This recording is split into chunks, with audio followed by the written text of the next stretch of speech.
Bonjour, aujourd'hui je vais le consacrer aux premières années baccalauréat pour aborder la première leçon en chimie qui est un chapitre de rappel, donc les grandeurs physiques liées à la quantité de matière.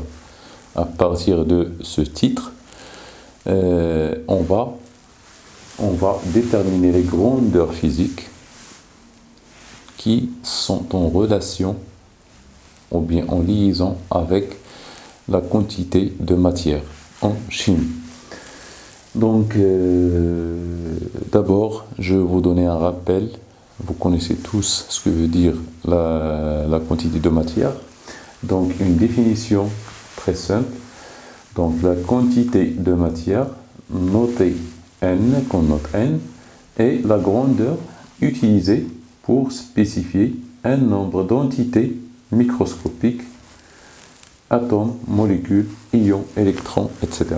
C'est-à-dire qu'est-ce que c'est que la quantité? C'est une grandeur pour étudier le nombre d'entités, c'est-à-dire d'espèces, d'entités, espèces microscopiques et non pas macroscopiques. On ne parle pas de la quantité de matière de quelque chose qui est macroscopique, des entités macroscopiques. On parle tout simplement entité, c'est quelque chose qui est microscopique. Donc, ce sont des espèces chimiques microscopiques comme les atomes, les électrons, les ions, les protons, etc., les molécules, etc.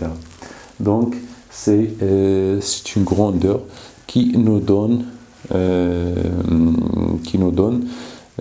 idée sur le nombre de ces entités dans une masse, par exemple, ou bien dans un volume, ou bien dans un volume, dans une masse, ou bien dans n'importe quelle autre grandeur.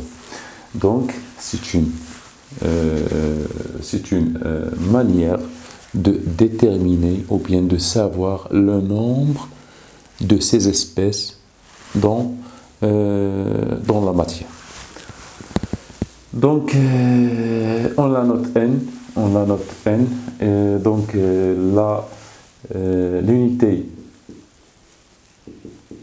l'unité est la mole.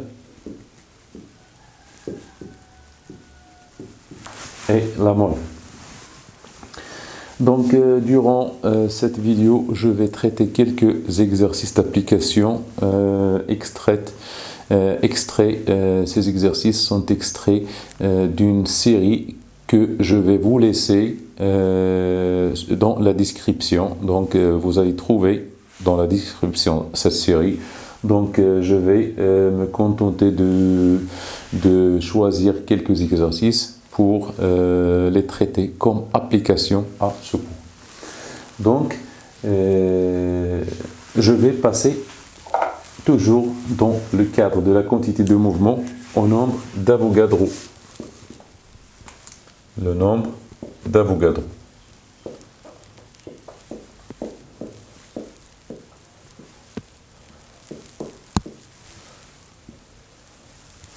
Ce nombre d'Avogadro,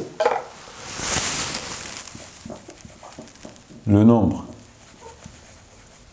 d'Avogadro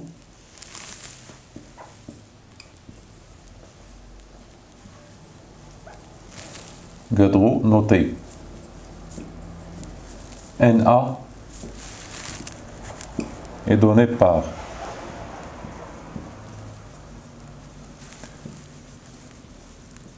Na est égal à 6,02 10 à la puissance 23 mol moins 1.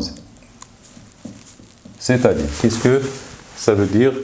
Na est égal à 6,02 10 à la puissance 23 mol moins 1. Donc, c'est une constante qu'on a créée pour spécifier la mole. Donc, la mole, une mole contient 6,02 10 à la puissance 23 entités soit électron, ion, ou bien molécule, ou bien atome. Donc, chaque mole, une mole de matière contient ce nombre d'espèces chimiques de cette matière. Donc, une mole de matière X contient Na entité, c'est-à-dire espèce, Na entité de X. C'est-à-dire, par exemple, une mole d'électrons ou bien une mole d'atomes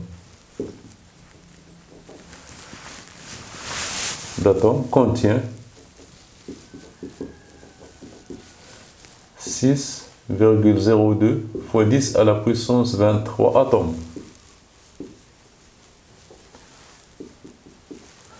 Une mole d'électrons contient 6,02 10 à la puissance 23 électrons.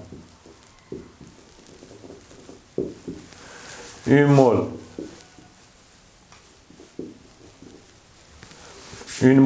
d'ion Cl- contient 6,02 10 à la puissance 23 ions Cl-. Grosso modo, par exemple, si pour bien comprendre, c'est pas l'exemple que je vais vous donner n'est pas compatible, mais je peux l'utiliser pour que vous comprendre un peu. Donc, une mole de stylo contient 6,02 10 à la puissance 23 stylos, tout simplement. Même si cet exemple n'est pas compatible, car le stylo n'est pas microscopique. Donc, ici, on donne la mole concerne les entités microscopiques. Donc, la relation entre le nombre d'Avogadro, relation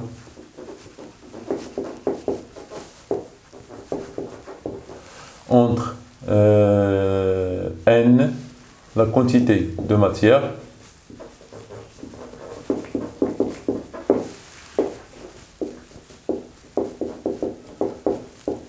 N est le nombre d'Avogadro, et le nombre est Na.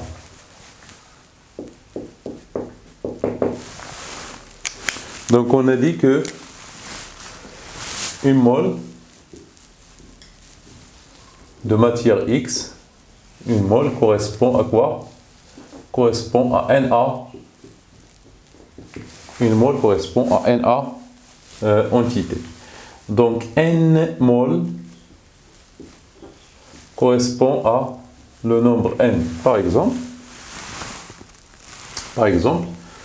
si vous avez par exemple une mole, on a dit une mole d'atome contient 6,02 10 à la puissance 23 atomes. Si par exemple moi j'ai 10 à la puissance 3 atomes, tout simplement, j'ai un nombre de 10 à la puissance 3 atomes. Alors quel est le nombre, quelle est la quantité de matière contenue dans 10 à la puissance 3 atomes? Donc si une mole correspond à Na, alors n mol correspond à un nombre n. Donc n, à quoi est égal ce n? À quoi est égal? Elle est égale à n sur Na.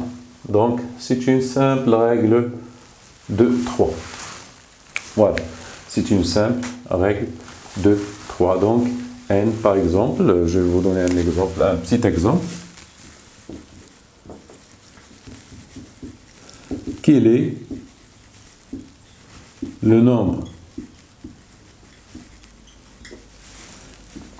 de molécules H2 contenu dans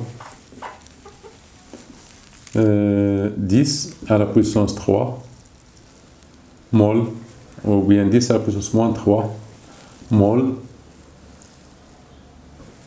de H2.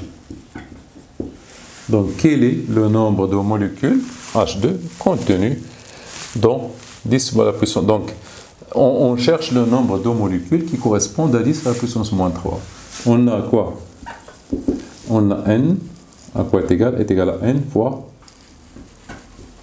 Na. On cherche n, le nombre de molécules contenues dans 10 à la puissance moins 3. Donc n à quoi est égal? C'est 10 à la puissance moins 3 fois 6,02, 10 à la puissance 23. Donc on trouve n est égal à 10, 6,02, 10 à la puissance 20 molécules H2. C'est-à-dire, dans 10 à la puissance moins 3 mol de molécules H2, on a 6,02, 10 à la puissance 20 molécules de H2.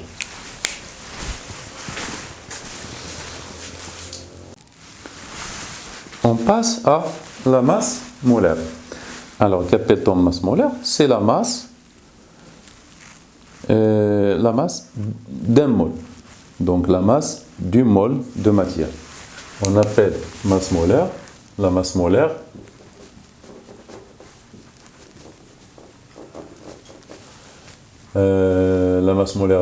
d'une espèce ou bien d'une espèce X et la masse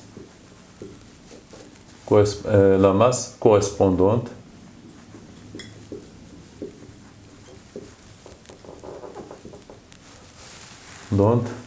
à celle du mol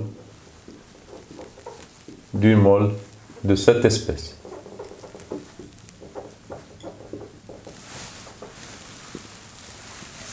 Exemple. Donc, on la note n,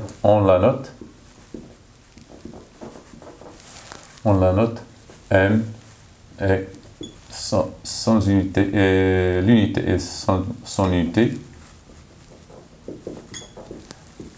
et le gramme mol moins 1. Donc, exemple,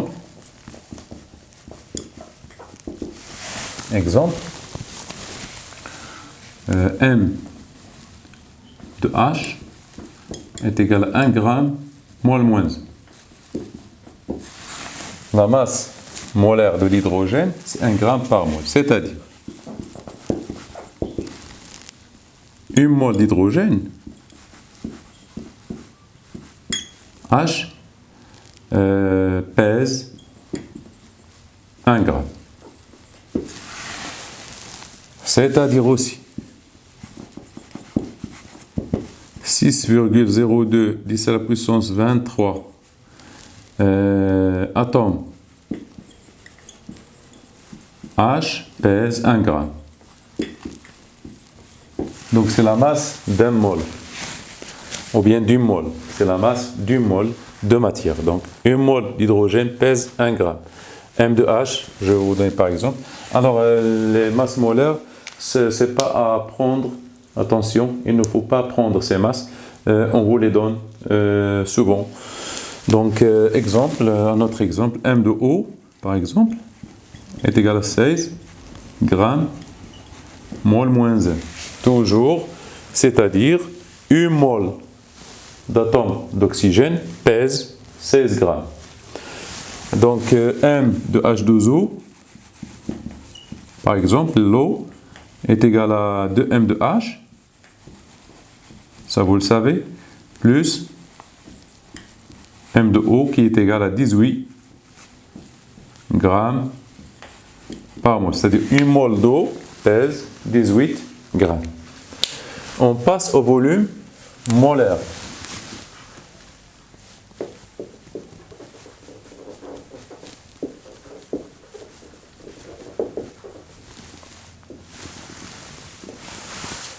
Le volume molaire, c'est le volume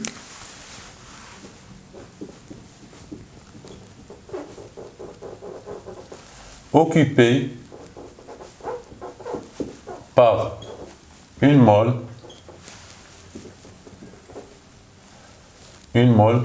d'un gaz.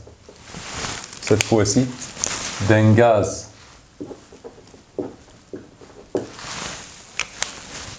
dans des conditions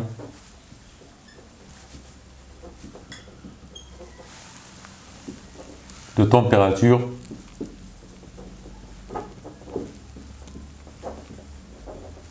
et de pression. Donc c'est le volume molaire, on le note. V molaire avec l'unité litre, mol, moins 1. Par exemple,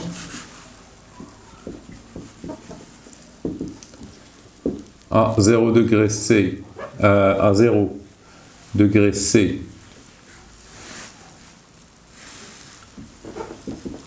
et P est égal à 1 atmosphère.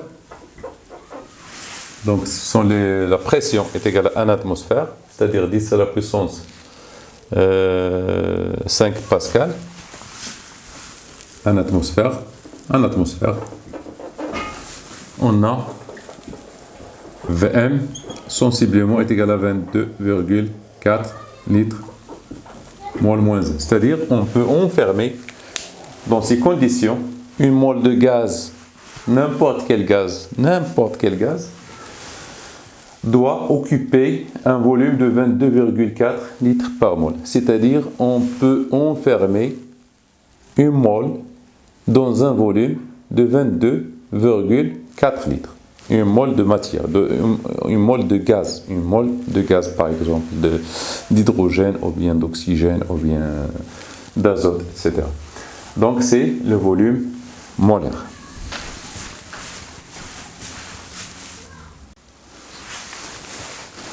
Maintenant, on est arrivé à comment déduire la quantité de matière à partir des autres grandeurs. Donc, vous savez bien, par exemple, que lors d'une expérience en chimie, je vous donne un exemple, par exemple, dissoudre une masse M par exemple, dans l'eau pour préparer une solution aqueuse. Donc, on peut prendre, par exemple, une balance pour peser la masse M. Par exemple, ou bien on prend, par exemple, un volume V à l'aide d'une éprouvette graduée pour préparer la solution. Mais sachez bien que la masse, on peut la peser, le volume, on peut le mesurer à l'aide d'une éprouvette. Par exemple, on peut mesurer la pression d'un gaz à l'aide d'un manomètre, mais jamais déterminer expérimentalement la quantité de matière N. Donc, il faut toujours chercher à déduire cette quantité de matière à partir des autres grandeurs, par exemple la masse, à partir de la masse, ou bien à partir du volume, ou bien à partir de la pression, ou bien à partir de la concentration. Voilà. Donc,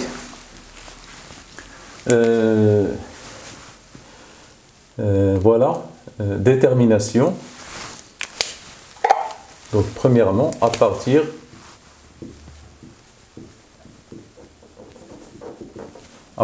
de la masse, on peut déterminer la quantité de matière à partir de la masse. Donc, N de X est égal à N de X sur la masse molaire de X. Donc, une masse M contient une quantité de matière N tel que N est égal à M de X sur la masse molaire de X. Par exemple, donc exemple,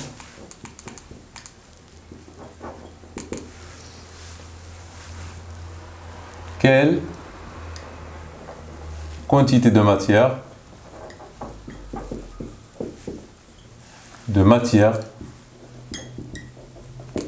contenue dans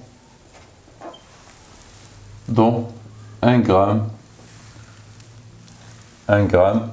par exemple, d'oxygène, du dioxygène, 1 gramme de dioxygène.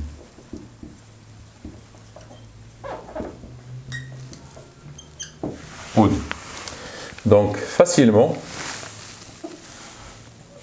N de O2, à quoi est égal? On cherche la quantité de matière contenue dans 1 gramme d'oxygène qui est égal à M de O2 sur grand M de O2. Donc, qui est égal à 1 gramme d'oxygène contenu dans 1 gramme de dioxygène, c'est-à-dire la masse de dioxygène est égale à 1 gramme sur la masse molaire de dioxygène qui est 32. Donc, N de O2, c'est 1 sur 32. Je peux le calculer. Donc 1 divisé par 32, ça donne 0,3,125 10 à la puissance moins 2 mol. Donc, dans 1 gramme de dioxygène, on a une quantité de matière, N est égal à 3,125 10 à la puissance moins 2 mol. Donc, c'est comme ça qu'on tire la quantité de matière à partir de la masse. Deuxièmement, à partir du volume.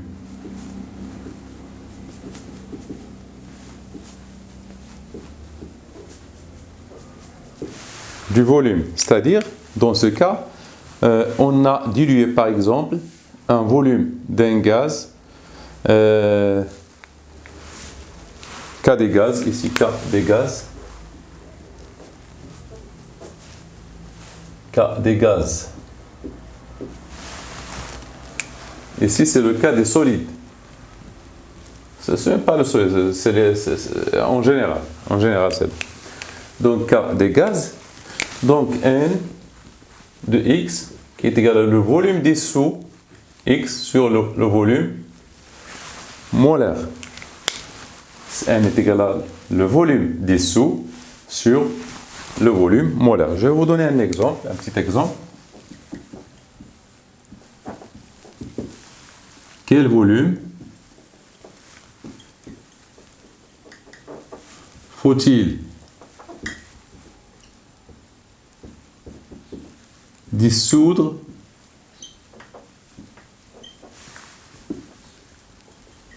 dans l'eau? Quel volume? Quel volume?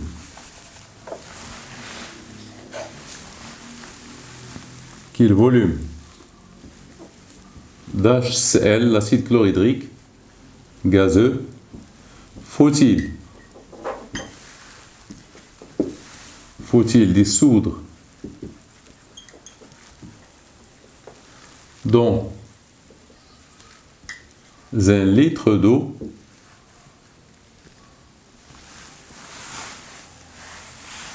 ou bien faut-il dissoudre dans l'eau pour obtenir une solution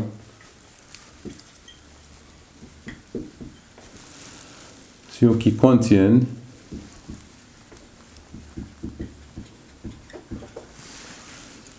(10 à la puissance moins 2 mol de HCl). Donc c'est très simple. Ici, on a V de HCl. À quoi est égal? V est égal à N de HCl fois Vm. Je vais vous donner Vm est égal à 24 litres par mol. Donc V de HCl est égal à 10 moins 2.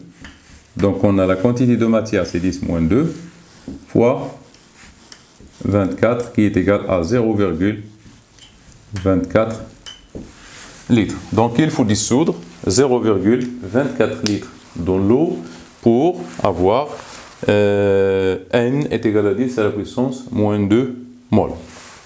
Donc, vous savez bien ici qu'on peut déduire la quantité de matière à partir de la masse ou bien à partir des volumes. Maintenant, à partir donc troisièmement, à partir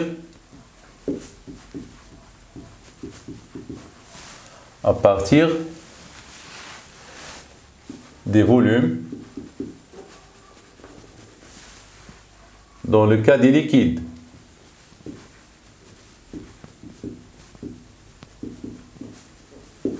Cas des corps liquides.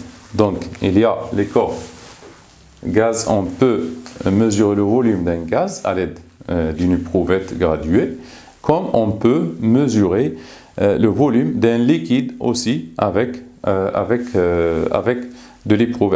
éprouvette graduée. Donc, sachez bien qu'on peut dissoudre aussi des liquides dans l'eau par exemple. Par exemple, on peut dissoudre par exemple l'alcool dans l'eau. Par exemple, on peut dissoudre par exemple l'acétone dans l'eau. On peut dissoudre plusieurs. Donc l'acide chlorhydrique aussi. On peut le dissoudre dans l'eau, l'acide chlorhydrique, l'acide sulfurique, beaucoup de liquides. Les liquides, donc il y a un liquide, par exemple, un liquide qui est commercial, qui est très concentré, donc on peut le diluer, le dissoudre dans l'eau pour le diluer. Donc on peut dissoudre un liquide dans l'eau. Donc à partir des volumes K des liquides. Donc on a toujours M de X qui est égal à M de X sur M de X. Oui, mais on ne peut pas mesurer la masse d'un liquide. On peut le mesurer, mais ça ne se fait pas. On prend, il est commode de mesurer un volume et non pas une masse pour les liquides. Donc, on sait que la quantité, la masse volumique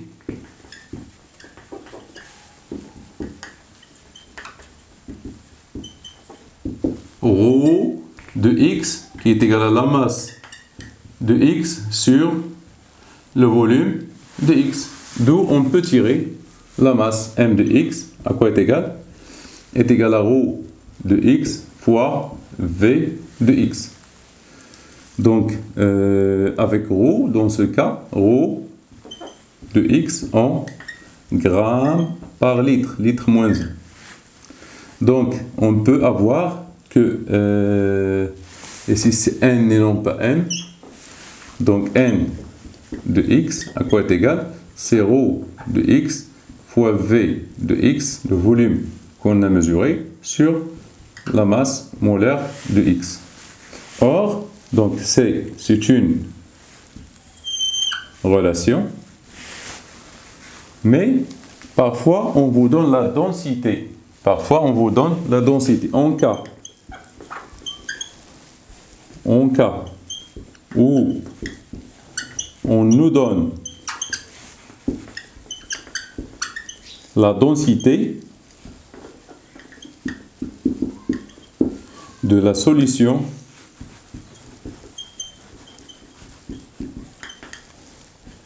à diluer ou à dissoudre, D à quoi est égal? Est égal à ρ de x sur ρ de l'eau. ρ0, c'est la masse volumique de x sur la masse volumique de l'eau.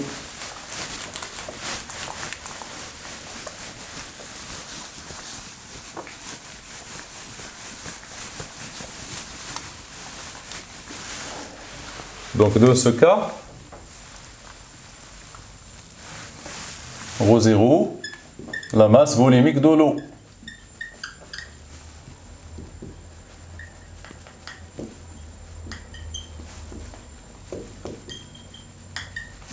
Donc ρ0 est égal à 1 gramme ou bien 10 à la puissance 3 grammes par litre. Litre moins 10 à la puissance 3 grammes, litre moins. C'est-à-dire 1 kg d'eau, 1 litre d'eau pèse 1 kg.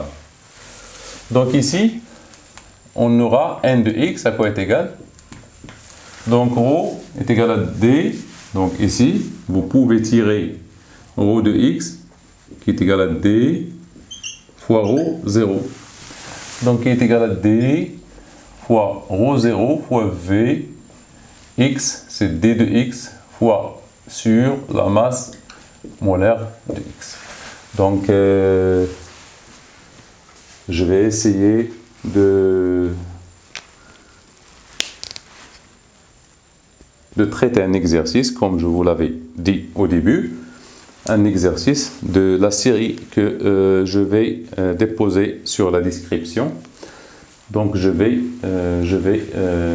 traiter l'exercice numéro 1, 2 et 3 pour voir cette relation.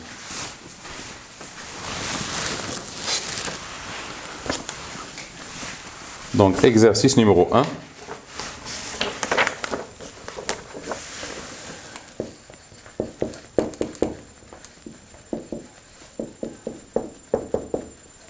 De la série.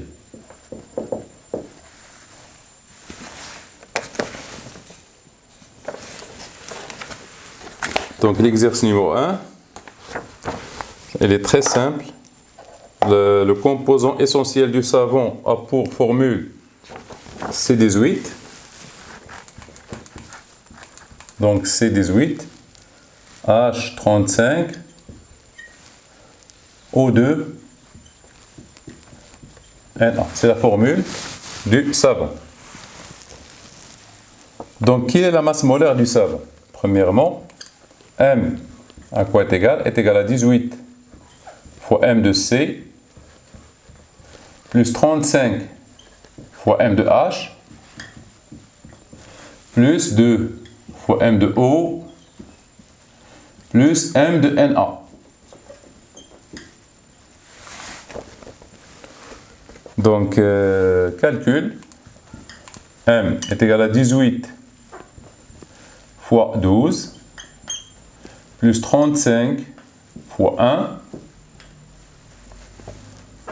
plus 2 fois 16 plus 23. Donc les masses molaires ne sont pas à prendre, mais on vous les donne. Donc M est égal à peu près est égal à 306 quoi grammes mol moins 1. La deuxième question. Quelle est la quantité de matière en savon dans une savonnette de 125 grammes? Donc N à quoi est égal? N est égal à M sur grand M. Qui est égal à la masse de la savonnette, c'est 125 sur 306. Donc on aura N à peu près est égal à 0,41 mol.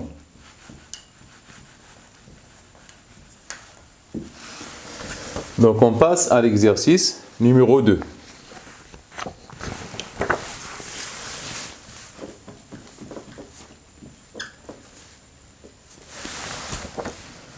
Un oxyde de fer de formule Fe2O3 Fe2O3 existe sous forme de solide à l'état naturel, c'est-à-dire c'est un solide. Exprimer puis calculer la quantité de matière de fer dans 100 grammes. Donc N à quoi est égal? N est égal à M sur grand M. Donc M, c'est M de M, c'est quoi? À quoi est égal M? Est égal à 2 fois M de F 2 fois M de FE plus 3 fois M de O. Donc M est égal à 2 fois 56 plus 3 fois 16. Donc on trouve à peu près, donc c'est pas donc voilà, je sais pas combien. Je sais pas combien. Donc N à quoi est égal? Donc c'est 160 ici. Grammes, mol, moins 1. Donc N est égal à quoi? Combien? C'est 100 grammes de fer, d'oxyde de fer, sur 160, qui est égal à peu près à 0,625. Donc dans 100 grammes de cet oxyde, il y a 6,625 mol. Je m'excuse, mol. 0,625 mol d'oxyde de fer.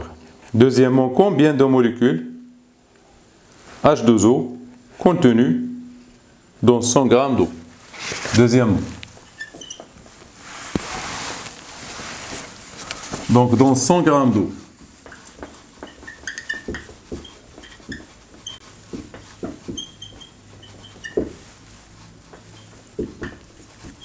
il y a N à quoi est égal? Est égal à M sur M, qui est égal à 100 grammes sur 18, qui est égal à 5,55 mol. 5,55 mol. On nous demande combien de molécules. Donc la quantité de matière contenue dans 100 grammes d'eau, c'est 5,55. Or, N est égal à N sur NA. Ce qui implique que N est égal à N fois NA. Donc, N, le nombre de molécules, est égal à quoi? Est égal à 5,55 fois 6,02 10 à la puissance 23. Donc, N sensiblement égal à 3,34 10 à la puissance 24 molécules H2O. Donc c'est l'exercice numéro 2. Maintenant, on passe à l'exercice numéro 3.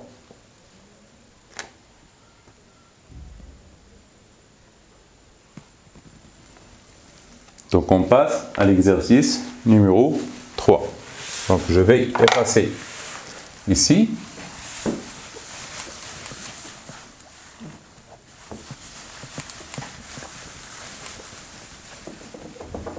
Exercice numéro 3.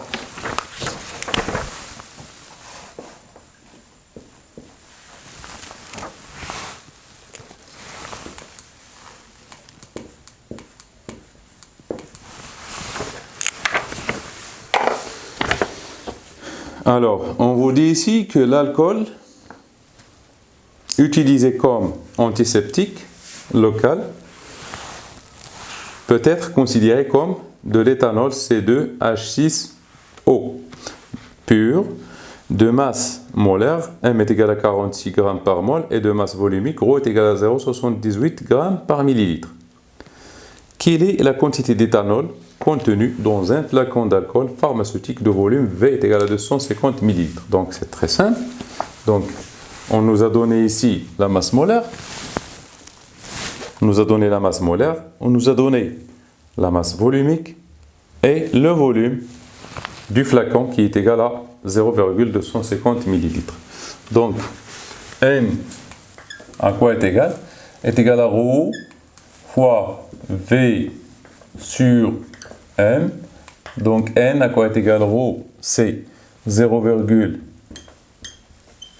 78 grammes par millilitre.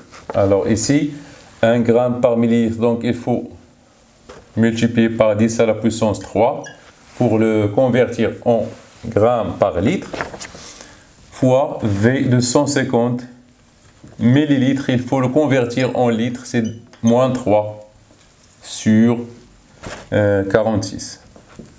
Donc 1 gramme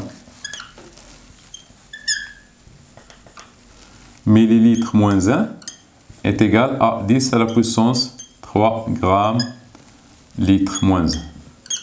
Donc j'ai converti grammes en millilitres en grammes par litre. Donc on trouve N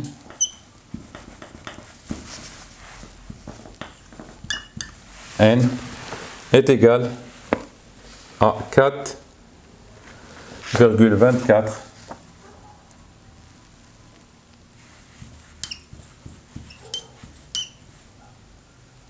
mol. 4,24 mol. La deuxième question.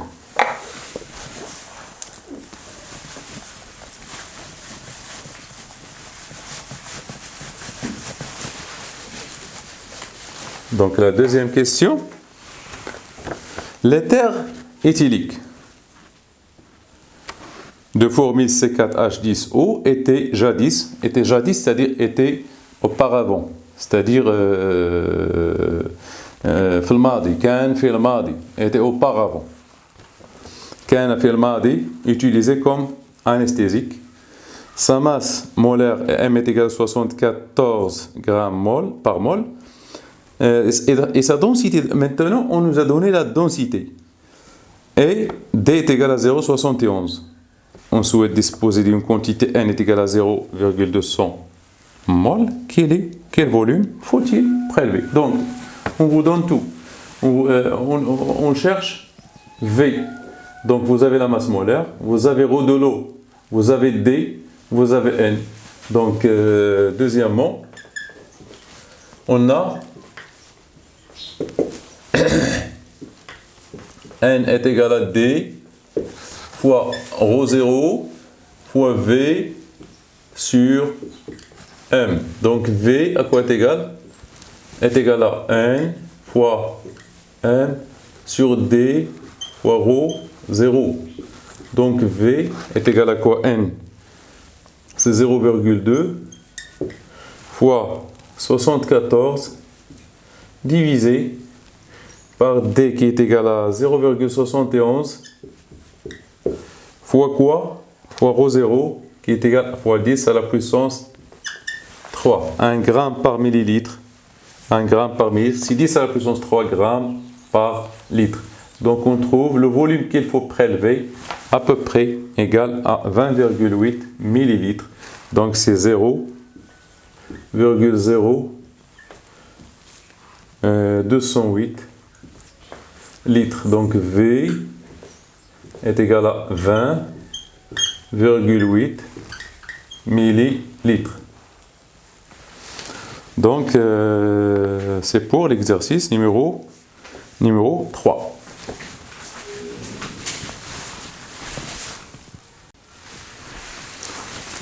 Donc après ces exercices d'application, quatrièmement, on peut tirer la même quantité de matière à partir de l'équation des gaz parfaits que je vais vous donner ici. Donc l'équation c'est P fois V qui est égal à N R T.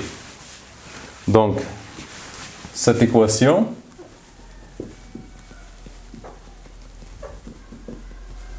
est valable pour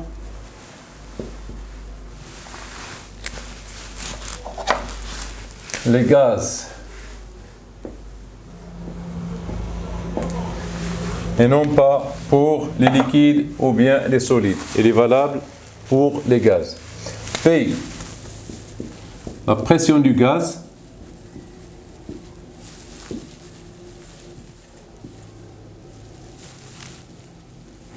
en pascal Pascal. V, volume occupé par le gaz en toujours en mètres cubes. Alors, je l'écris en rouge car c'est très intéressant pour ne pas se tromper. Quand on utilise cette équation, il faut que V soit en mètres cubes et non pas en litres.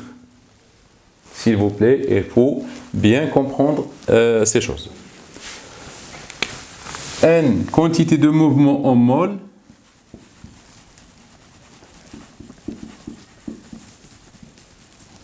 Quantité de matière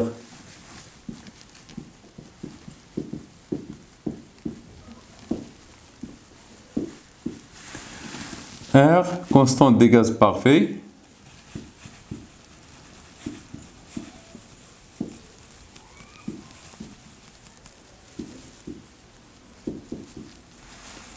R, elle est égale à 8,314 dans le système international. Donc il faut prendre cette valeur, 8,314. Et T, température.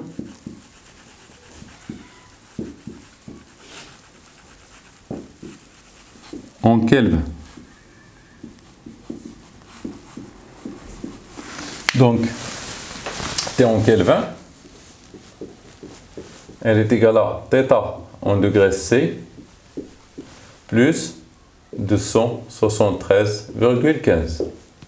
Donc, par exemple, si vous avez θ est égal à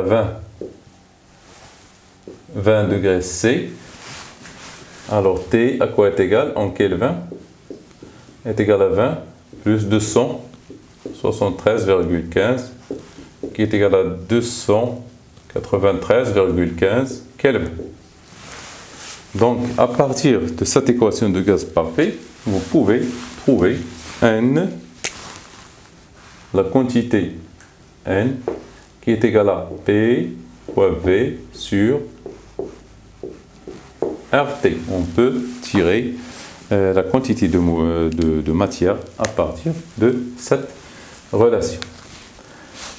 Cinquièmement, et finalement, à partir de la concentration.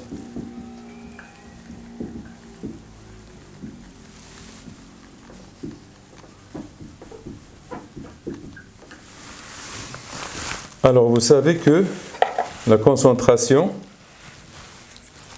d'une solution, alors la concentration d'une solution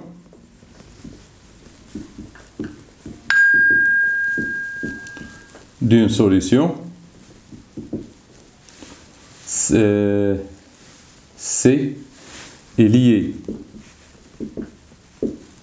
à la quantité de matière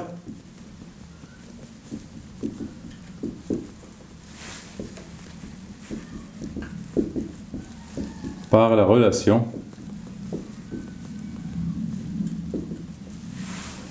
N ou bien C qui est égal à N sur V. Donc si on connaît la concentration de la solution, on peut tirer la quantité de matière. C massique, c'est quoi? La concentration massique,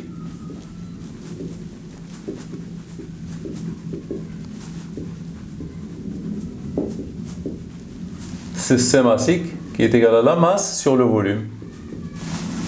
C'est la masse sur le volume. Et la masse, comme vous le savez, c'est N fois M sur V. Donc on peut N sur V. Donc C massique, à quoi est égal C massique? N sur V. Donc c'est C fois M. Donc on peut tirer C qui est égal à C massique sur grand N.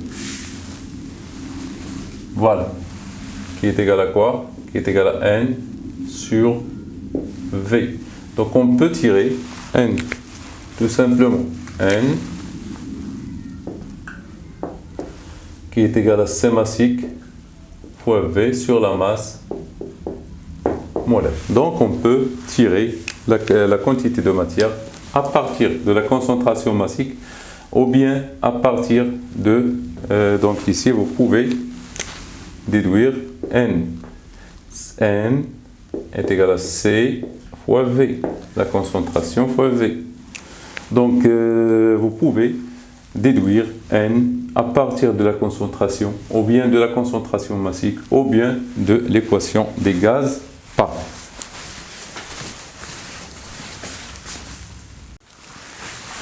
On passe à l'exercice numéro 4 sur la série. Alors, je vais traiter l'exercice numéro 4 et après, je vais vous laisser les autres exercices à traiter par vous-même. Donc, l'exercice numéro 4. Donc, à une température constante, un gaz de N mol occupe un volume V sous pression P est égal à 5 bar. Donc, vous avez N mol d'un gaz, voilà. Donc, un récipient qui contient N mol d'un gaz sous pression P est égal à 5 bar. Donc le bar, c'est une unité de pression. Un volume V. Un volume V quelconque. Un volume V quelconque. On varie le volume du gaz dans les trois états. Donc V sur 2, V sur 4 et V sur 100. Donc on passe à V sur 2.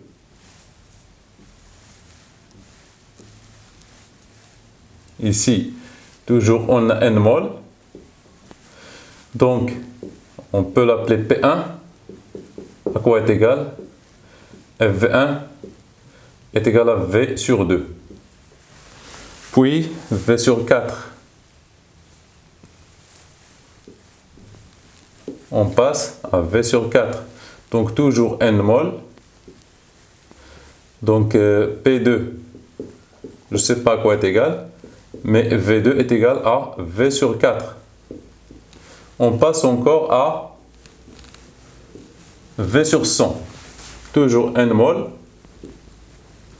Et P3 à quoi est égal? Et V3 est égal à V sur 100. On vous demande d'énoncer la loi de Boyle-Mariotte.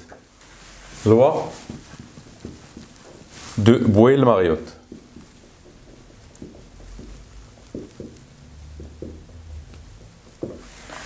Donc cette loi nous dit à une température constante,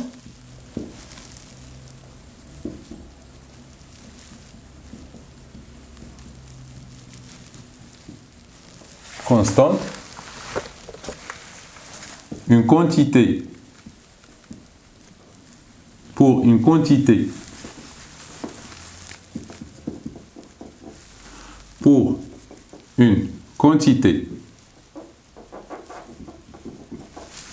N de gaz, le produit P fois V est égal à une constante. C'est-à-dire, par exemple ici, on a la même, donc une température constante, on a la température elle est constante. Pour une quantité N de gaz, on a la même quantité de gaz dans les 4 cas.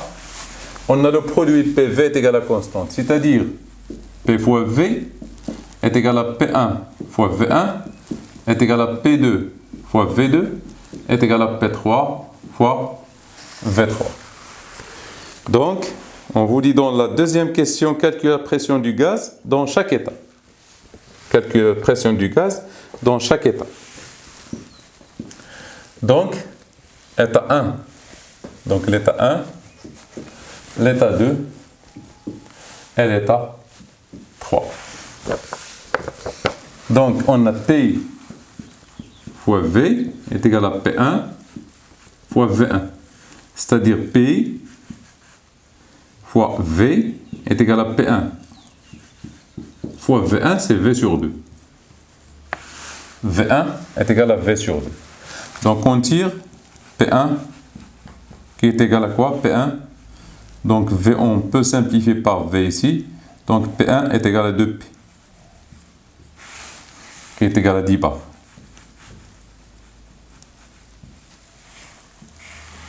Donc pour la deuxième, toujours on a P fois V est égal à P2 fois V2. Donc P fois V est égal à P2 fois V sur 4. Donc on trouve P2 est égal à P2 est égal à 4P. Pour le troisième cas, on a P fois V est égal à P3. Donc 4P c'est 20 bars. 4 fois 5, 5 bars. 5 donc c'est 20. P3 fois V3, donc P fois V est égal à P3. V3 c'est V sur 100. Donc P3 à quoi est égal? Est égal à 100P. Qui est égal à 100, est égal à 500. Donc c'est la réponse pour la deuxième question. C'est très facile comme vous voyez.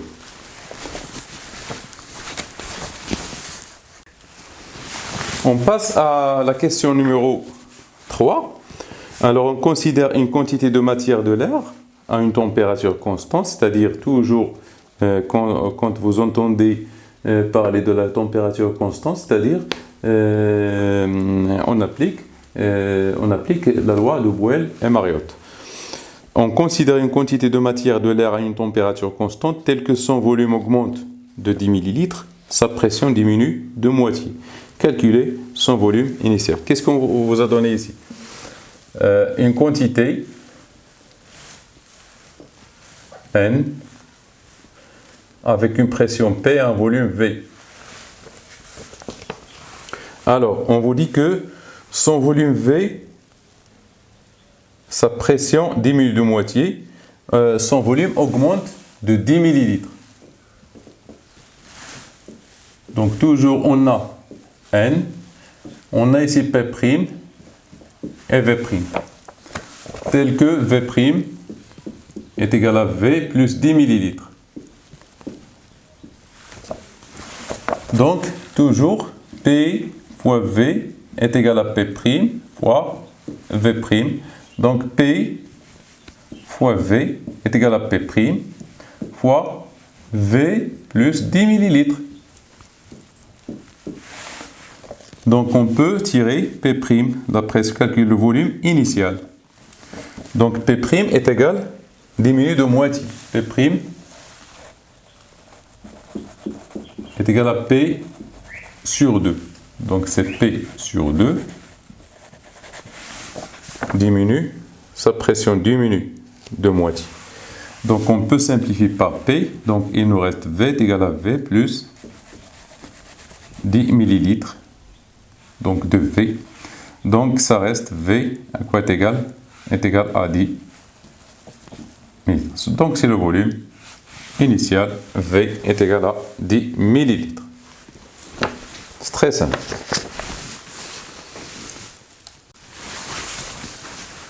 Bon, voilà.